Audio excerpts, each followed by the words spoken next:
नमस्कार दोस्तों, आपका स्वागत है मेरे चैनल सत्य वचन में। आज हम सुनेंगे सोमवार की कथा। महादेव और माता पार्वती कैलाश पर्वत पर रहते थे। तब माता पार्वती महादेव से कहती है कि हे महादेव, हम पृथ्वीलोक पर भ्रमण के लिए चलते हैं। तब महादेव कहते हैं, हाँ चलो चलते हैं। ऐसा कहकर महादेव और पार्वती माता धरती पर अवतरित होते हैं।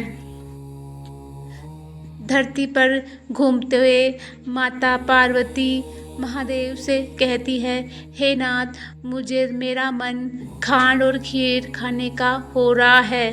तब महादेव कहते हैं, चलो हम इस गांव में चलते हैं। वह एक सेठ के घर पे जाके दरवाज़ा खटखटाते हैं।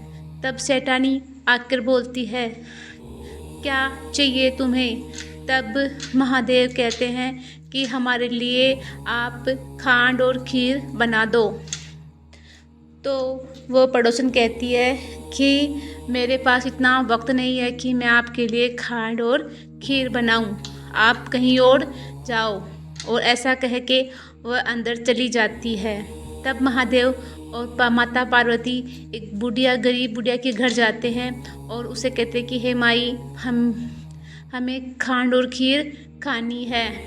तब बुढ़िया माई कहती है कि मैं बनाती हूँ आपके लिए खांड और खीर। और ऐसा कहकर वह बर्तन लेके खरीदने के लिए दुकान पे जाती है। तब महादेव कहते हैं, रुको माँ, तुम्हारे घर में जाकर देखो, तुम्हारे घर में सब सामान पर्याप्त मात्रा में रखा है। तब महादेव कहते हैं कि तुम वापस अपने घर जाके देखो तो सही।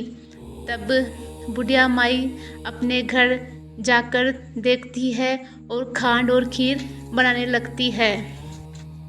जब खांड और खीर बनकर तैयार होती है तो वो माता महादेव और पार्वती को देती है। तब और कहती है कि खीर तो बड़ी ही स्वादिष्ट बनी थी।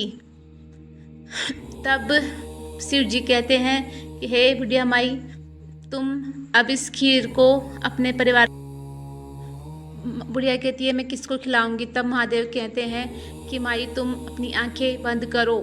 जैसे ही माँ अपनी आंखें बंद करके खोलती है, उसके बेटे बहू और पोते पोते सबसे घर भरा था। तब वह बहुत खुश होती है। तब वह कहती है कि इन सब को रखने के लिए मेरी छोटी सी झोपड़ी है, मैं कहाँ रखूँगी? तभी महादेव उसकी झोपड़ी के पास आकर उसे एक पैर से ठोकर मारते हैं और वह झोपड़ी बहुत बड़ा महल बन जाता है। और वह बुढ़िया सभी खीर और खांड सब गांव वालों को देती है। यह देख के वो सेठानी को भी देने जाती है। तब सेठानी बोलती है कि तुम्हारे पास ये सब कहाँ से आया? तुमने मेरा धन चुराया है। तब बुढ़िया कहती है कि मुझे तो मेरे महादेव ने दिया है, मैंने किसी का कोई धन नहीं चुराया है। तब वह सेठानी बोलती है कि ऐसा कैसे हो सकता है? मेरे घर से सब सामान कम होता जा रहा है। तब बुढ़िया माई कहती है कि तुम जाकर महादेव से ही मिलो, मुझे तो उन्होंने ही सब कुछ दिया है। तब वह सेठानी महादेव के पास जाती है और कहती है कि आपने मेरे साथ ये अन्याय क्यों किया? तब महादेव कहते हैं कि तुम्हारी नीत के अनुसार तुम्हें फल मिला है।